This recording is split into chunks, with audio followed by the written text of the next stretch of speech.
Are you looking for a fun way to win up to 25 times your money this football and basketball season?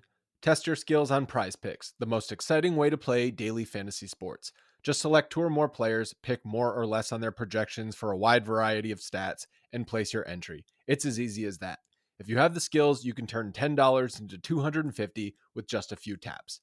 Easy gameplay, quick withdrawals, and injury insurance on your picks are what makes Prize Picks the #1 daily fantasy sports app. Ready to test your skills? Join the PrizePicks community of more than 7 million players who have already signed up. Right now, PrizePicks will match your first deposit up to $100. Just visit prizepicks.com/bluewire and use code BLUEWIRE. That's code BLUEWIRE at prizepicks.com/bluewire for a first deposit match of up to $100. PrizePicks, daily fantasy sports made easy.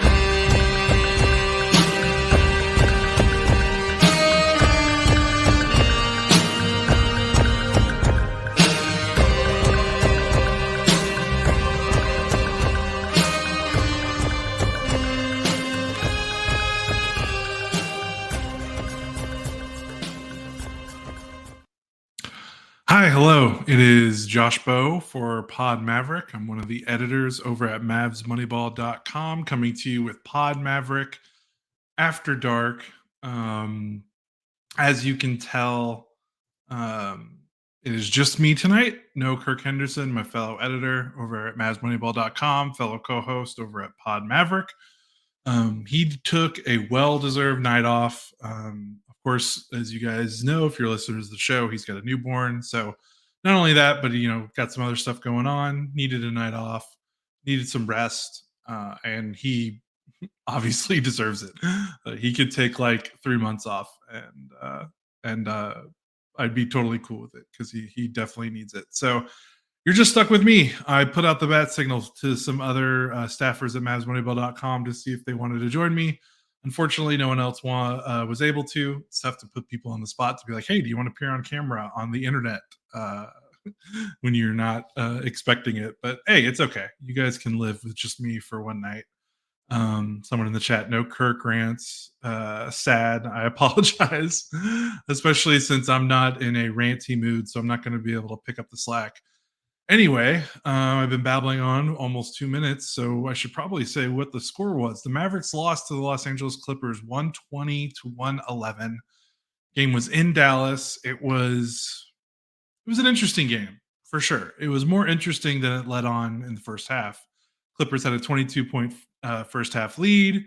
Mavericks still without Kyrie Irving. Almost said Kyrie Leonard. Or career, like mixing Kawhi and Kyrie. So Mavericks were still without Kyrie Irving. They were still without Josh Green, Maxi Kleba, and now without Dereck Lively, who sprained his ankle in the game against Portland on Saturday. So he's now missed 2 consecutive games. Jason Kidd, talking to media pregame, said there is no current timeline for Lively's return, which is unfortunate to say the least. So, and also basically confirmed on the other 3 injured players, there's no update there. So we really don't know when any of those 4 players are going to be back. And all 4 of them are crucial. And obviously Kyrie and Lively being the most crucial, being the Mavericks' second and third best players this season. And you could even argue the order of second and third for those 2 is debatable if you talk to certain analysts, media members, fans. But either way, those are the second and third best players on the team past Luka. They both bring things that the team desperately needs that they can't really replace. That's what's really difficult about them. And it kind of showed a little bit tonight. But credit to the Mavericks. The fact that that this was a 22-point game, the fact that this was not a blowout, this was not a 20-point loss, is pretty commendable. I mean, this could have been. I mean, the Mavericks could have easily rolled over. I mean, they were down 22, and it was an early 22-point lead. They were down 22, maybe with like 9 or 7 minutes left in the second quarter, which actually probably helped them out that they had more time in the game to get back into it. But yeah, I mean, this the way it was going, it was very easy to see this being a pretty long night for the Mavericks. They end up getting back into it, fighting back, then lose, just kind of run out of gas in the fourth quarter. Um, I think the two, right off the bat, if you're looking for like things to diagnose with this game, once again, Dereck Lively matters. The Clippers shot 24 of 25 in the restricted area. That is, if I'm doing my math right, that is 96%. That is pretty high in the restricted area. 24 of 25. The Clippers scored 60 points in the paint as the Mavericks once again give up another 60 points or more in the paint, this is not the first time it's happened, unfortunately. And you can almost just say that's the game right there. Surprisingly, the Mavericks offense without Kyrie was pretty commendable, especially with the way the Clippers were guarding Luka Doncic, doubling him pretty aggressively. So really, the Mavericks just needed a modicum of a solid defensive effort, and it just didn't happen. It happened for stretches. The third quarter, the Mavericks held the Clippers to 18 points. They started the third quarter with a small ball lineup, which, hallelujah, been waiting for them to do the small ball Grant at the 5 lineup for some time. It really doesn't make sense for them to roll out the Dwight Powell, Markieff Morris, Rashawn Holmes trio with Dereck Lively out.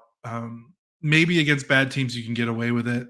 But when you're playing a good team, and especially one that doesn't have any type of post up threat, obviously the Clippers are a paint threat, but they do it by mainly driving and driving their way into the paint.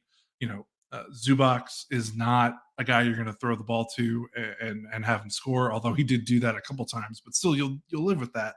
So it was much needed for the Mavericks to go small because at this point they're not really losing anything. They were already getting pummeled in the paint in the first half when they were playing a normal center rotation with Powell and Morris. Holmes did not play.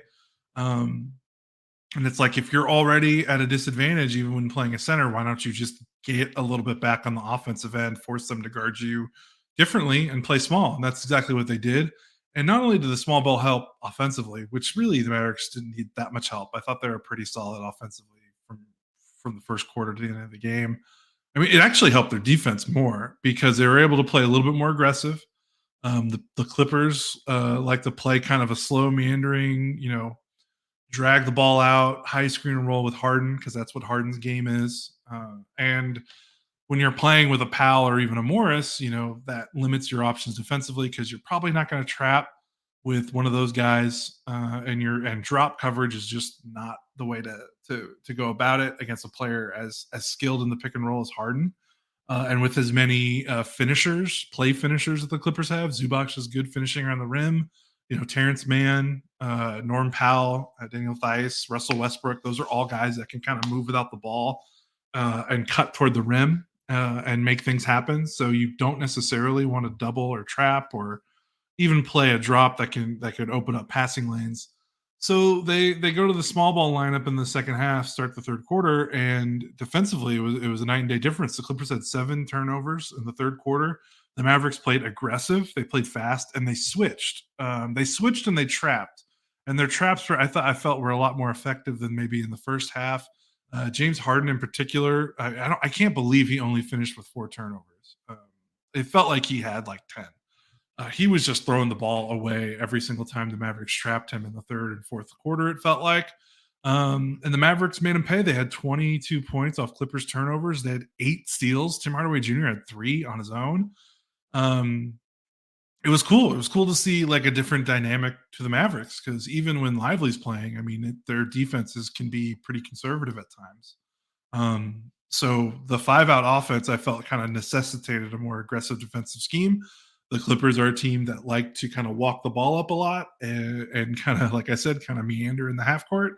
And I think the Mavericks' aggression caught them off guard, caught them flat-footed, so to speak, and they weren't really ready for it. And that's how the Mavericks were able to outscore them by 9 in the third quarter. They got back into the game. They got a lead.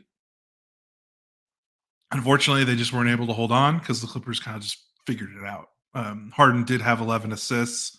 Kawhi kind of finally woke up in the second half after kind of sleepwalking through the second and third quarters.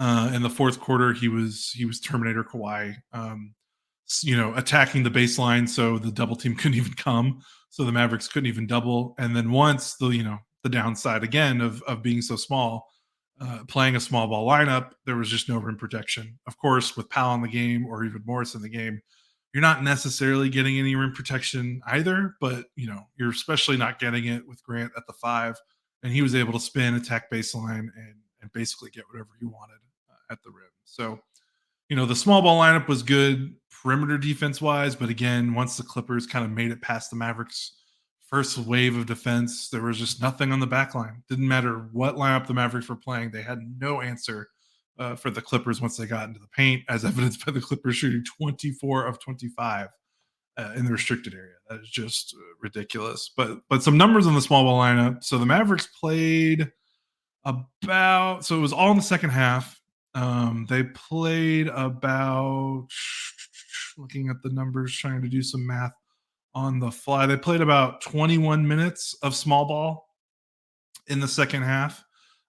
Basically, they had two main lineups, which was, Tim in with Exum, Derrick Jones Jr., Luka Doncic, and Grant Williams with Grant at the 5. Then they had another small ball lineup, which was kind of interesting, which was basically that same one, but with Hardy in for Grant Williams. So it was kind of Luka and Derrick Jones Jr. taking turns at the 5. So it was THJ, Exum, Jones, Doncic, Hardy. So those were the two main lineups in the second half. Both of them were pretty good. In the aggregate, the Mavericks outscored the Clippers by 8 with those two lineups combined in those 21 minutes. Oddly enough, the Grant at the 5 lineup played 12 minutes and was actually outscored by 1 point, which I think a lot of that was the end of the game in the fourth quarter where the Clippers kind of figured things out. Luka ran out of gas, and it just didn't look good. The one with Hardy in for Grant Williams, which played a little bit more of the third, early fourth, was a +9 in 9 minutes, which was really nice to see. And again, the starting lineup with Powell was a -2 in 5 minutes, but they really didn't stick with it as long as you might think. They went to the small ball aggressively in the second half. Hey, it was cool. They did second half adjustments. They did things to get back into the game. It worked. They just couldn't close and get over the finish line. I don't think you can hang your head too high there. And then finally, and really the fourth quarter was, the Clippers tried to play a big even in the second half. They played Zubac and Theis, I thought, a lot in the second half, despite the Mavericks going small. And eventually they went small. And I feel like once the Clippers went small, that was kind of it. And there was nothing really else the Mavericks could do. Like the Mavericks kind of played their trump card, so to speak. The Clippers responded, and then that was it. And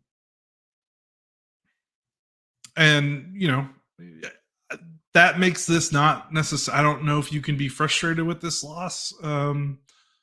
Kyrie and Dereck Lively, not to mention Maxey and Josh Green. I mean, those are key pieces, and the Clippers are good. They're on a pretty good winning streak right now. I think they've now won 14 of their last 17 games. They're 17-10. They look like a completely different team than the one the Mavericks saw right after the James Harden trade. They're starting to figure it out. They're a good team. They're a good team now. Theis has kind of stabilized their backup big minutes after Plumlee got a season-ending injury, which they really needed because they basically had no backup bigs. So he's been a really good addition. Westbrook's been solid off the bench. Norm Powell has been amazing. He had 21 points in this one on 10 shots, 7 of 10 from the field, 3 of 6 from 3. I honestly thought that the Clippers should have gone to him more because he felt pretty automatic, but they kind of played with their food a little bit, especially Kawhi in toward the end of the first half. But again, they kind of figured things out and got things going. So that's kind of the big kind of takeaways for me. The small ball, being able to fight in this game, despite the injuries, despite Luka not having a bad game. So we're about 13, 14 so minutes. I'm going to do the Kirk thing where I say, hey, if you're watching us live on YouTube, please like the video and subscribe to our channel. If you are listening to our audio only feed, please be a subscriber for that as well. We really appreciate it. Kirk is working with our partners at Apple and Vox Media, our former podcast hosts, so to speak. And we're still having an issue with Apple Podcasts, which stinks because Apple Podcasts is obviously the most popular and dominant podcasting platform. I'm sure most of you, if you're listening to this podcast after the fact, if you're not on YouTube, you're probably listening to it on Apple because most of you guys probably have an iPhone because everyone has an iPhone, except for me. I'm still holding out on that front. But yeah, they're still working with it. It's the holidays. I don't know if we're going to get a resolution anytime soon. So we apologize. You can still find this podcast at various other podcast feeds: YouTube Music, Spotify, Google Podcasts, which is an app that's still working until that goes away in 2024. So we apologize that we are not on Apple right now, but we are working on it. But we really appreciate you guys sticking with us. We're going to put a little ad break in. So, folks that are watching live, we're just going to pause really quick. And those of you listening to the audio only feed, we're going to take a quick break and we're going to catch some other points about this Mavericks loss right after this. This episode is presented to you by NFL Sunday Ticket, now on YouTube and YouTube TV.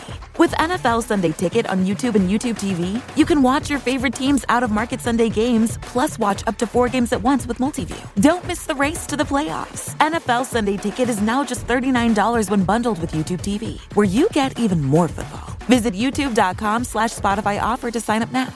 Lowest price on YouTube TV with base plan. Rest of 2023 season. Terms and embargoes apply. No cancellations. Okay, so we're back.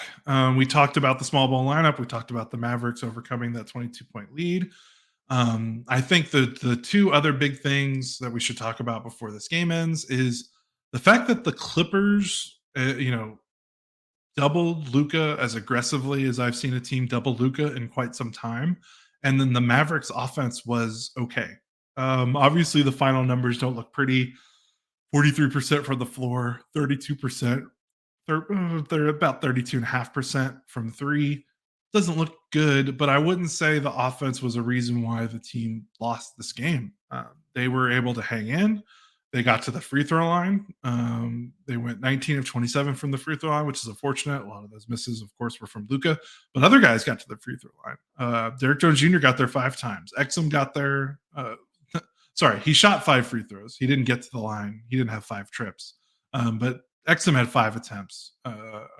Jones had 5 attempts. Exum had 4, which was nice to see. Those guys were attacking off the doubles and not just settling for spot up looks. They were getting into the paint. Jones, in particular, had a fantastic game, 19 points. And you think if Jones has a big game, it's like, okay, well, how many wide open spot up threes did he make? Only 2 of 4 from 3. 6 of 11 overall. Attacked the basket really, really, really well. Really making a difference when you compare the Mavericks wing players in the past, your Dorian Finney-Smiths, your Reggie Bullocks, the role players that they had previously, they just did not have this kind of skill set where they could dribble and get their way to the bucket even off of a Luka double team. So for Jones to come in almost as like the last signing of the offseason and just fit in so seamlessly was really cool. He also had a steal and 2 blocks, a really impressive block on a Kawhi Leonard corner 3-point attempt. So there's not much more I could say about Jones. He was fantastic. And other guys chipped in. Exum continues. Like 15 points is like normal for him. He had 15, 6 rebounds. He was 6 of 12 from the floor. Kind of a little shaky at times with his shot because the Clippers were they gave him some threes. He was 1 of 4 from 3, but they also kind of ran him off the line a little bit, and he kind of had to dribble around in kind of some awkward mid-range attempts. But he did well. He still finished, 6 of 12 from the floor, so he still did good on his 2-pointers, 16 points, and he just played 40 minutes, which is just crazy. He is really putting in his case for comeback player or most improved player, whichever the one that award is. So really, I thought the Mavericks handled the traps as well as they could without Lively and without Kyrie Irving. Tim Hardaway Jr. shot the ball terribly, but he kind of just kept shooting and got his way to 21 points. Jaden Hardy was a disaster inside the 2-point line, but he made 5 3-pointers, and it was really nice to see. And it really goes to show, he made a lot of his threes off of Luka doubles, of course, just kind of spotting up. And it goes to show he's just a much different player when you ask him to be a spot up guy versus a, hey, go get us a bucket guy. His 3-pointer looks great when you're just asking him to spot up around Luka. So the Mavericks need to do their best to, enhance that role as much as possible, being a spot up shooter, and try to limit maybe some of his inside 2-point attempts. But at a certain point, he just needs to be better at those because he needs to be able to drive when people run him off the line, and it's just not there yet. But he is in his second year, so we'll see. Probably, I don't know. Grant Williams, I think the timeline did not like his game too much. He had 9 points, 9 rebounds, 4 assists, made some decent passes, catching the ball in 4-on-3 situations. He was 4 of 7 from the floor, but again, 1 of 4 from 3. His 3-point shot is just not there. And considering the way the Clippers were playing against Luka, the fact that he was 1 of 4, like that just hurt. They really needed him to hit some threes. He also passed up some threes as well, which is no good.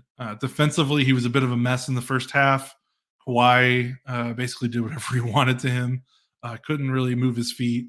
You could say that for a lot of the Mavericks, though. They just could not stay in front of their man if they were not trapping. So probably not fair to pick out Grant specifically. But again, he's supposed to be one of the better defenders on the roster. And the team is just getting cooked repeatedly defensively, even when he's on the floor. And it's just difficult. I don't think I don't think he's been that disappointing because my expectations were kind of calibrated that he was basically going to slot into that Bullock Finney Smith role. So being around 9 to 10 points, being around 37% from 3, it's kind of what I expected. Defensively, I think I hoped for a little bit more. He's still pretty good when someone tries to challenge him with strength, but anytime someone just tries to go around him, it's not great. So, I mean, the thing that's tough is when you have these injuries like this, you see guys like Exum and you see Jones, and you're like, oh wow, these guys are stepping up. Hardaway's had a few moments, even with some bad shooting lines, but he's still shooting and getting up shots. And I think that's the tough thing about Grant Williams is it's like, okay, you're not necessarily going to expect a AJ Lawson or Omax or Markieff Morris to come in and fill the void of these injuries. You're looking for the guys that are already playing to just step up a little bit more, which is what Jones has done, what Exum has done. And Grant just hasn't gotten there, just hasn't seemed to have like a definitive game since, the first 7 or 8 games of the season. They really need just a little bit more. I don't think they need that much more, but he's been in single digit scoring games 4 in a row. 5 out of his last 6, he's been held under 10. He hasn't made more than 2 3-pointers in the last 4 games. He hasn't made more than 2 3-pointers in 5 out of the last 6. And if you even go back, it looks even worse the further you go back. So they really need him to turn it around, and they need that 3-point shot to turn around. He's at 30%, 31% from 3 in the month of December. And when you consider the injuries, it's just like, just need a little bit more, especially when Kyrie's not on the floor, when Dereck Lively's not on the floor. I know it's hard to expect more from a guy that, they're not even paying him that much, consider, relatively to other guys at his position around the league. But yeah, just trying not to nitpick, trying not to be too down, but they just need just a little bit more from Grant Williams. So, man, don't know what else to talk about. Oh, Luka. We got to talk about Luka. So we'll talk about Luka and then we'll wrap it up. Had one of his worst, I don't know. It's hard with Luka because even his worst games, he had 28, 10, and 10, another triple-double. But he was 9 of 25 from the floor. He was 2 of 11 from 3, 8 of 14 from the free throw line. 6 missed free throws. I think he missed 5 consecutive in the fourth quarter when it was still a game, and that was really tough. 44 minutes tonight. He's right at 40 minutes per game in the month of December. We've been talking about this for the last couple days or so. Last few games that we've been on. This was inevitable. I know, I think some would argue that Luka might still have some some room to grow on being in shape. But personally, I feel like I don't care if you're in perfect shape. Playing 40 minutes a night in the NBA, having a usage, above 34. His usage in the last 6 games is 35. Um, it's 30. It's like a little over 35 for the month of December. You consider it was about 36.8 last season and the season before when we all were like, his usage is too high. And it's like, he's climbing right back up to getting right to 36 usage. Like it's just that usage plus the minutes, plus the fact that we are now in the part of the schedule where the Mavericks are no longer getting 2 and 3 nights off. They are playing every other night. They're playing back to backs. They're playing 3 and 4 nights. I don't care how good a shape you are. You're going to throw up a stinker eventually. And I feel like that's not like making excuses for Luka. I just don't think like unless you're LeBron James, like I just don't see how you can play this many minutes in this many days while also simultaneously being the entire offense. Like he is the entire offense without Kyrie, and especially without Josh Green. Those are the two guys that can have the ball in their hands that can do some stuff on a roster that doesn't have a lot of guys that can have the ball in their hands and do stuff. So he's having to do it all. Credit for his teammates for picking up the slack, and I think that might be where some of the frustration comes from. Where you're like, man, if he just had a normal Luka game, the Mavericks probably not only win, they probably win this comfortably. But he was due. He was due for a stinker. Like I said, the usage, he's at 35% usage the last 6 games. So he's creeping up to that really high usage that he had last season. The minutes over 40 minutes, like he's playing playoff, like he's playing like a playoff rotation right now. He's playing 40 minutes a night. He's using up almost every possession down the floor. He's touching the ball a ton. Like he's gonna have nights like this. I think that there's nothing. And the thing is you look at the coaching staff with Jason Kidd, and you're like, well, they got to figure out a way. The natural response is they got to figure out a way to lower his minutes, or lower his usage, and it's like, how? The injuries are just determining this, right? No Kyrie, no Josh Green. Dante Exum is your second ball handler right now. I just don't see what else they should be doing to lower his usage total. I mean, maybe they could play less minutes. Maybe they can sneak him some rest here or there. But I mean, they lost this game by 9. They lost the Denver game by double digits. They also lost the Minnesota game by double digits. Like I don't know where they can get rest for him. Like the Portland game, like should have probably been a bigger blowout, so he doesn't have to play 37. But it's hard for, just the fact that they're beating these teams, the bad teams that they're supposed to beat with all these injuries is kind of good enough. Like almost feels being greedy to ask them to win by more so Luka's minutes can go down, when really with the way the injuries are, you just take any win you can get. Right. You just do whatever you can. So it's tough. The schedule isn't necessarily getting any easier. So they really, really need these guys back. There's games against Suns. They've got another game against the Rockets, who are pretty feisty. It's not a murderer's row necessarily, but Rockets, Suns, a depleted Cavs team. They're playing Minnesota again, Golden State, who's trying to rejuvenate themselves after the Draymond injury. They got to get to January 1st.